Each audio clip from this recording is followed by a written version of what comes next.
কত আছে 4ab এর মান নির্ণয় করো। ওকে, 4ab এর মান নির্ণয় করো। আচ্ছা, তাইলে আমরা জানি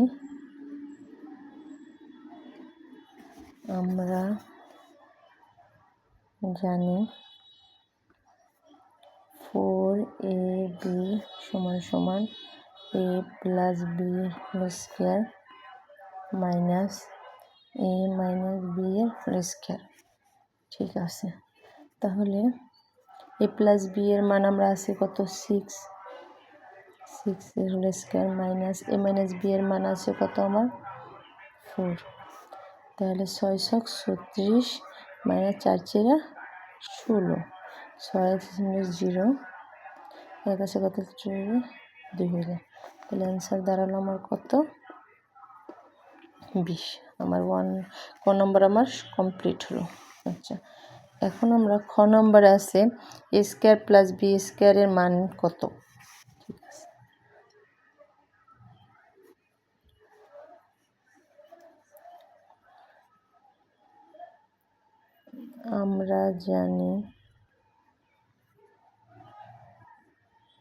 আমরা কি জানি 2 into a square plus b square সমান সমান a প্লাস b এর whole square plus a minus b এর হোল স্কয়ার। এরপরে বা 2 into a square plus b square সমান সমান a প্লাস b স্কয়ারের আমাদের মান দেওয়া আছে কত 6 প্লাস a মাইনাস b এর মান দেওয়া আছে আমার 4, বা 2 into a square plus b square সমান সমান 6 ছক 36 প্লাস 4 চেরা 16, বা a square plus b square সমান সমান 6 12 2 তোমার থেকে 1 3 1 4 4 1 5 নিচে আসলে আমার কত সে 2।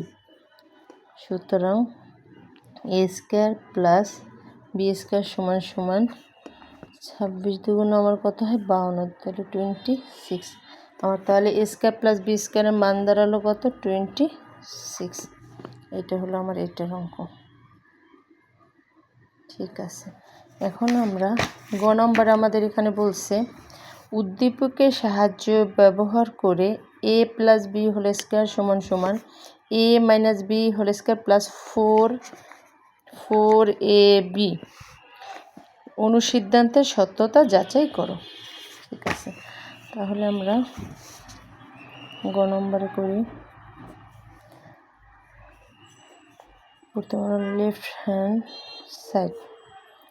সাইডে আমাদের কি ছিল a প্লাস b এর হোল স্কয়ার সমান সমান, তাইলে আমরা এটার মানটা বসাই দিই a plus b whole square. এটার মান হয়েছে যে a প্লাস b এর মান কত 6, তাহলে 6 ছক 36। এটা হলো, তাহলে রাইট হ্যান্ড সাইডটা আমার ছিল কি a minus b whole square plus 4ab।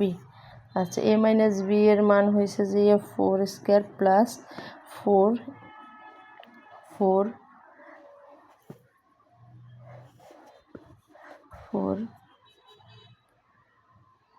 এবির মান আমরা আগেই পেয়েছিলাম কত 20। 4 এবির মান পেয়েছিলাম আমরা কত 20। আমরা এই 20টা আমরা এখানে 4 এবির মান আগে আমরা 20 পেয়েছিলাম। তাহলে 4 চেরা কত 16 প্লাস হয়েছে কত 20, 6 36। তাহলে এটা কি হলো আমার এখন এটা কি হলো সমান হলো। সুতরাং লেফট হ্যান্ড সাইড সমান সমান রাইট হ্যান্ড সাইড মিলে গেল।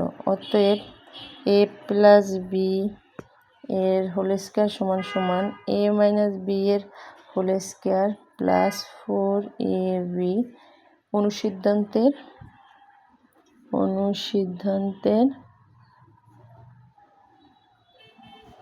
সত্যতা যাচাই করা হলো। শেষ।